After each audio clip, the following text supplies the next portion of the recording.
நம்ம ஊர்ல பூமால அண்ணன் கெத்து மாதிரி அவன் ஊர்ல அவன் கெத்தா இருப்பான்.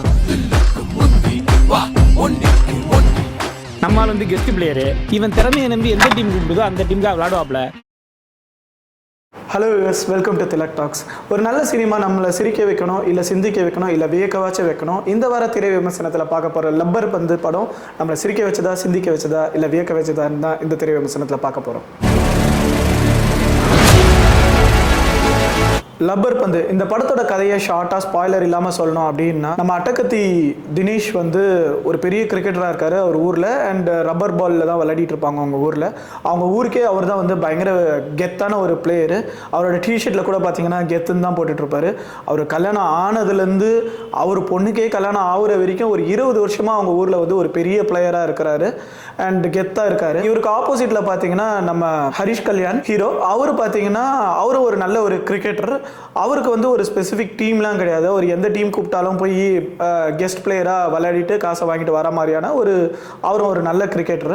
ஒரு சுச்சுவேஷனில் வந்து நம்ம அட்டகத்தி தினேஷை வந்து புகழ்ந்து பேசும்போது வந்து இவர் வந்து அவர் வந்து பெரிய ஆள்லாம் இல்லை, அவருக்கு ஆஃப் சைடில் போட்டால் அவருக்கு ஆடவே தெரியாது, அவர் ஈஸியாக அவுட் பண்ணிடலான்ற மாதிரி நம்ம ஹரிஷ் கல்யாண் சொல்லிடுறாரு. இது வந்து நம்ம அட்டகத்தி தினேஷோட ஃபேனுக்கு தெரிஞ்சு இவங்க 2 பேருக்குள்ள வந்து ஒரு மோதல் வருது. ஸோ இவங்க 2 பேரே ஆப்போசிட்டில் வந்து கிரிக்கெட் மேட்ச் விளையாடுற மாதிரி ஆகுது.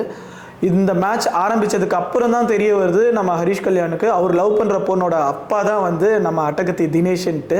ஸோ இப்போ இவர் வந்து கிரிக்கெட்டில் இவரை ஜெயிச்சாருன்னா கண்டிப்பாக இவரோட லவ் காலியாகிடும். ஏன்னா இவர் மாமனாரை ஜெயிச்சிட்டதுக்கப்புறம் எப்படி அவங்க பொண்ணை கல்யாணம் பண்ண முடியும்?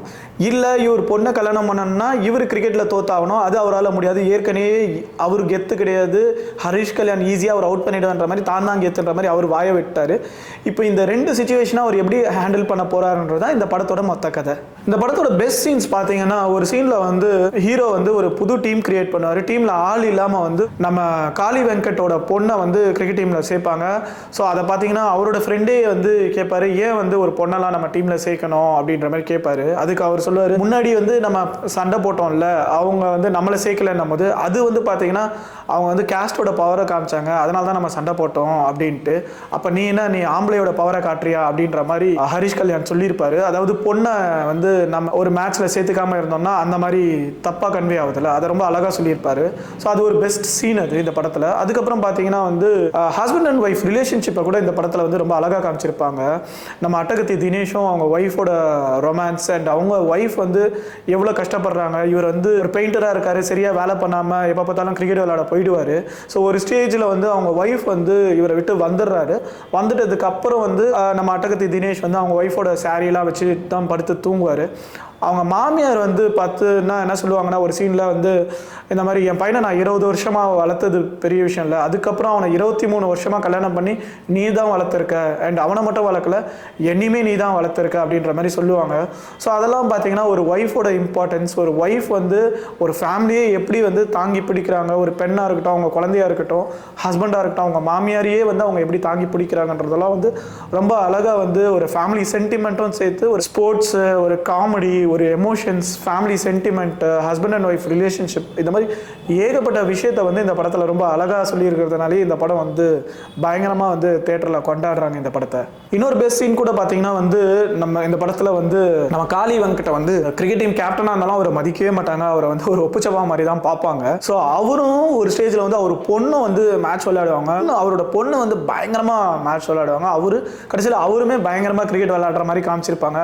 அதெல்லாம் வந்து இந்த படத்தில் பயங்கரமாக என்ஜாய் பண்ணி பார்க்க முடிஞ்சது. சூப்பர் சீன்ஸ் அதெல்லாம் இந்த படத்தில் வந்து பாலசரவணன் பார்த்தீங்கன்னா அட்டகத்தி தினேஷ் வந்து 20 வருஷமாக அதே மாதிரி சூப்பராக விளையாடுறாருல அப்படின்ற மாதிரி சொல்லுவார். அதுக்கு ஹீரோ ஹரிஷ் கல்யாண் வந்து அதே மாதிரி விளையாடல, ஒரே மாதிரி விளையாடுறாரு அப்படின்ட்டு அவரை மட்டம் தட்டுவார். அதுக்கு நம்ம பாலசரவணன் ரொம்ப அழகாக ஒரு டைலாக் சொல்லுவார், ஒரு திறமைக்காரன் இன்னொரு திறமைக்காரனை ஒத்துக்கிட்டதா சரித்திரமே இல்லை. ரொம்ப அழகாக இருக்கும். இந்த படத்தில் ஆக்டிங் அண்ட் பர்ஃபார்மன்ஸ் பார்த்தீங்கன்னா நம்ம அட்டகத்தி தினேஷ் தான் வந்து ஹோல் படத்துலேயே வந்து பயங்கரமாக பர்ஃபார்ம் பண்ணியிருக்காரு.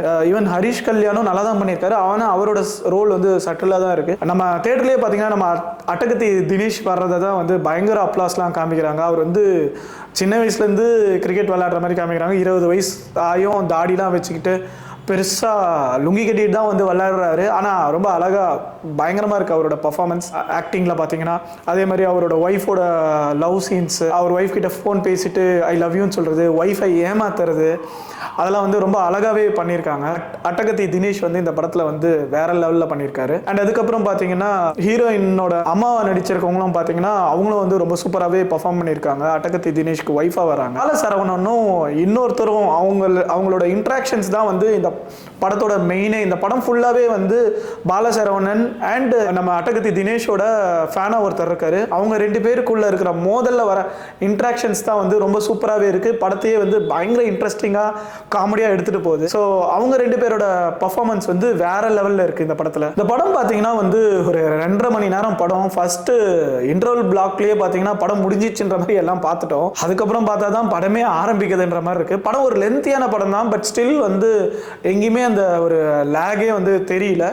ஸோ எடிட்டிங் வந்து நல்லா தான் பண்ணியிருக்காங்க. அண்ட் கேமராவும் சூப்பராக இருந்துச்சு. ஏன்னா ஒரு சீனில் கிரிக்கெட் விளையாடுறதுலாம் அந்த பொண்ணு அடிக்கிறதுலாம் வந்து பால் நம்ம மூஞ்சில் வந்து விழுற மாதிரிலாம் இருந்துச்சு. ஸோ சூப்பராகவே இருந்துச்சு. ஒரு கிரிக்கெட் மேட்சை வந்து காட்டுறது வந்து சாதாரண விஷயமே இல்லை. ஸோ சினிமாட்டோகிராஃபி வந்து இந்த படத்தில் சூப்பராக பண்ணியிருக்காங்க. இந்த படத்தோட கீ டேக்அவே என்னன்னு பார்த்தீங்கன்னா வந்து ஒருத்தர் ஜெயிக்கிறதுக்கு வந்து திறமை தான் முக்கியம், அவங்களோட பேக்ரவுண்டோ இல்லை அவங்களோட கேஸ்டோ முக்கியம் இல்லைன்றதை வந்து ரொம்ப அழகாக பதிவு பண்ணி வச்சுருக்காங்க. எக்ஸாம்பிளுக்கு பார்த்தீங்கன்னா இந்த படத்தில் வந்து காளி வெங்கட் வந்து ஒரு கிரிக்கெட் டீம் வச்சிருக்காரு, ஜாலி கிரிக்கெட் டீம்ன்ட்டு. அவங்க 20 வருஷமாக ஜெயிச்சதே இல்லை. ஏன்னு பார்த்தீங்கன்னா வந்து அவங்க கிரிக்கெட் டீமில் அவங்க ஏரியா பசங்க, அவங்க கேஸ்ட் பசங்க மட்டும்தான் விளையாடுவாங்க. வேறு ஏரியாலேருந்து காலனிலேருந்து வர பசங்களை வந்து திறமை இருந்தாலும் சேர்த்துக்கவே மாட்டாங்க. ஆனால் அதை வந்து 20 வருஷம் கழிச்சு தான் அவங்க வந்து ஒரு ஸ்டேஜில் வந்து ரியலைஸ் பண்ணுறாங்க. அவங்க மற்றவங்களையும் சேர்த்துக்கிட்டா மட்டும்தான் ஜெயிக்க முடியுன்றது வந்து ரொம்ப அழகாக இந்த படத்தில் வந்து டைரக்டர் பதிவு பண்ணியிருக்காரு. இந்த படத்தை பார்க்கலாமா, ஒர்த்தான்னு கேட்டிங்கன்னா கண்டிப்பாக இந்த படம் பார்க்கலாம். ஒர்த்து, ஒரு நல்ல ஒரு என்டர்டெயின்மெண்ட், ஜாலியாக ஒரு 2.5 மணி நேரம் வந்து டைமை ஜாலியாக என்ஜாய் பண்ணணும்னா இந்த படத்தை தாராளமாக பார்க்கலாம். ஃபேமிலியோடு போய் பார்க்கலாம். ஏன்னா ஒரு வல்கர் சீனோ இல்லை ஒரு பிளட் ஷெட் சீனோ எதுவுமே இல்லை. இந்த படம் ஒரு சூப்பர் ஹிட் படம் இது. இந்த ரிவ்யூ வீடியோ உங்களுக்கு பிடிச்சிருந்தா மறக்காமல் லைக் பண்ணுங்கள், ஷேர் பண்ணுங்கள் அண்ட் சப்ஸ்கிரைப் பண்ணுங்கள். Stay tune for more review videos. Thanks guys, thanks for வாட்சிங்.